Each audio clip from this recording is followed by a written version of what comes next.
Okay, this YouTube thing, it gets a little bit weird sometimes. This and that, it's a weird job, but nothing compared to these upcoming ones. Here are 10 truly bizarre jobs you would not want to have. Number 10 is cryogenic engineer. Okay, freezing people is not exactly a common practice, but the few companies that do hire people called cryogenic engineers. But Matt, what's that? Well, they're specialists that are required to maintain the cryogenic body storing equipment and develop improvements. Since this is a fairly new procedure, most engineers that work on the cryopreservation tanks, that is, those things that store bodies and brains in neuro-suspension, sounds fancy, will make a decent living doing it, generally $109,000 a year. They're a fairly rare breed of person, but then again, the job market isn't flooded with openings for people that are interested in spending their days with frozen corpses. But the really weird part about this job is that all of the work that's done is in hopes that medical science will find a way to revive the frozen people and cure them. That's right, if they freeze you, there's not even a way to unfreeze yourself yet. But the truth is, that day may never actually come, which could make the service expensive and creepy for, ultimately, everybody. Number 9 is a poultry culler. The chicken processing industry is massive, with over 8 billion chickens being processed every year in the United States alone. Poultry cullers have one of the most morally difficult jobs in that industry. First, they have to sort the male chicks from the female chicks. Since their genitalia is hidden, determining gender requires examining the inside of the animal's rectum. Only female chickens are accepted for further development, and before they're fully raised, the culler must examine them for any deformities or injuries which would harm their growth. So you might be wondering, what happens to all the male chickens and the chicks that aren't physically healthy? Do they go to a spa? Hint, they don't go to a spa. No, instead, they are quickly incinerated by the poultry culler to save the company time and money for caring for them. Basically, poultry cullers commit mass genocide of infant chickens on a weekly basis so that we can all, well, eat the best chicken. Oh, that's lovely. I'm now vegan. Number 8 is a bat biologist.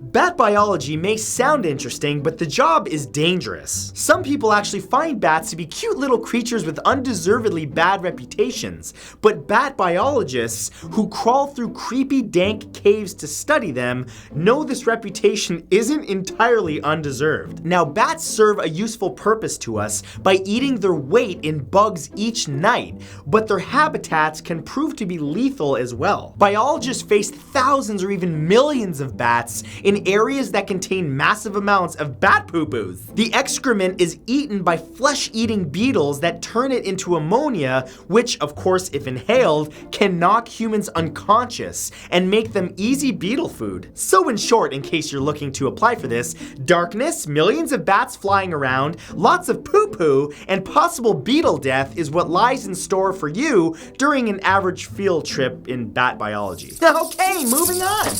Number 7 is a shark suit tester.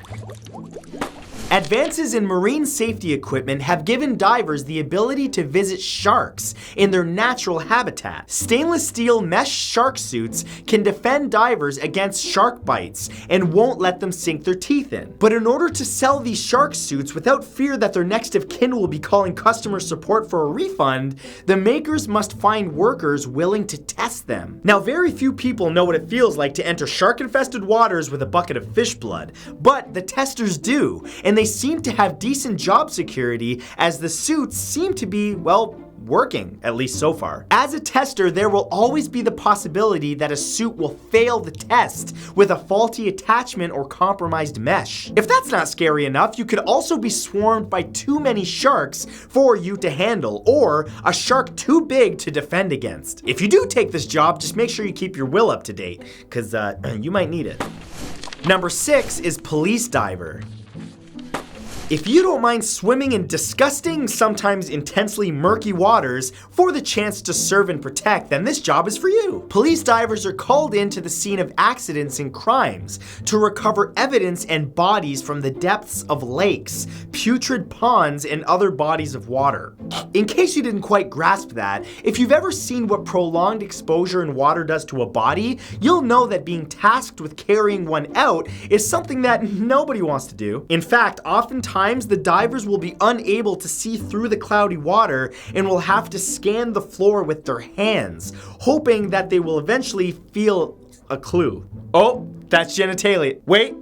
Yeah, that's genitalia. We got something. In rare cases, divers are tasked with recovering the deceased passengers of plane crashes in the ocean and investigating the wreckage. Not exactly an uplifting profession.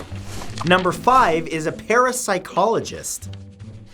In case you've never heard of it, parapsychology is the study of paranormal subjects such as physics, reincarnation, and ghosts. Not only is this job super creepy because it involves dealing with hauntings and people with strange abilities, but also often it's difficult to just study in general. Most cases can never be clearly proven. In fact, they can only be thoroughly disproven through scientific means. Parapsychologists today might find themselves studying cases of near-death experiences or mediums who claim to speak to the dead. Within the scientific spectrum, parapsychology is considered to be a pseudoscience by the majority of researchers and is now mostly funded by private donors, meaning jobs are hard to come by. But if you do manage to find a career in parapsychology, prepare yourself for lots of strange occurrences and unexpected twists because it will be your job to seek them out. Number 4 is arachnologist.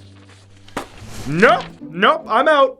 Oh god. Arachnologists use their careers to investigate some of the most feared species of spiders and scorpions and cope with the daily anxiety of dealing with them. An arachnologist's duties involve studying behavior, biology, and environmental impact and classifying certain species. Oh lord, I'm getting heebie-jeebies already. They also rate a species' usefulness in controlling other insect populations, particularly ones that destroy crops or forests. But all of this study requires them to be within close proximity of those 8-legged, many-eyed bugs, interacting with bunches of them at a time.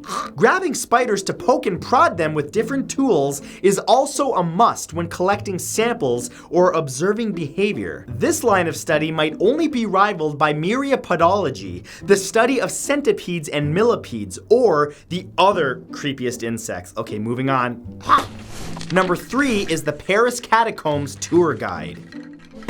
Working as a tour guide in Paris would be a wonderful job, unless you're one of the tour guides for the city's dark and disturbing underground catacombs. There, the air of romance is mixed with the odor of musty old bones from 6 million people. These guides tour around the creepiest place in the City of Lights, threading newcomers through damp halls and reciting the dreadful history of the death and decay surrounding them. Reckless adventurers have been known to get lost in the complex maze of tunnels, some even dying, which is not a comforting thought for guides. But if you have a passion for history and you don't mind darkness, breathing in dead people aromas, or rubbing elbows with walls of stacked 18th century Parisian remains, this career might be for you.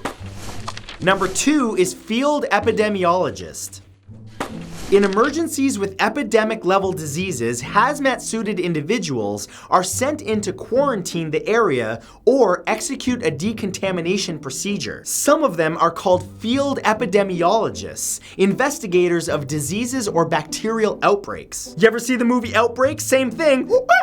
They have to stay extremely diligent in keeping themselves clean and covered in their suit as they occupy diseased zones. You don't want to breathe in contaminated monkey feces. Meeting with your colleagues while you're all in full-body plastic suits is creepy enough, but having your workplace crowded with deathly ill people with grotesque symptoms must be even worse. Working to find patient zero and contain the spread of germs is no easy task, especially when your top priority is keeping yourself healthy and alive. But the epidemiologists perform the thankless duty in unsettling locations to ensure more people don't catch whatever the next plague is. And number 1 is forensic entomologist. Forensic specialists are often called into horrific scenes that stay with them for their whole life. On top of the morbid duty of scrutinizing every gory detail, forensic entomologists specifically study the bug life around scenes. As you might imagine, the work is vomit-inducing, but they can decipher a fair amount of information about the victim, like examining any feasting maggots to tell how long the body has been there. They also find the difference between wounds that were sustained before death and wounds that were caused by insects post-death. Believe it or not, sometimes the insects themselves are actually the murderers. Not only do entomologists poke all the gross bugs, they also check to see if any blood pools were disturbed by crawling insects. This job is pretty much trigger central for anyone with phobias about bodies, bugs, or blood. No thanks. So that was 10 truly bizarre jobs you would not want to have. If you enjoyed this, remember to give it a big thumbs up. Also, be sure to subscribe and turn on notifications by clicking the bell beside the subscribe button so that you don't miss a thing, because I release new videos all the time. Thanks again for watching, and I will see you in the next video. Bye-bye now. Bye.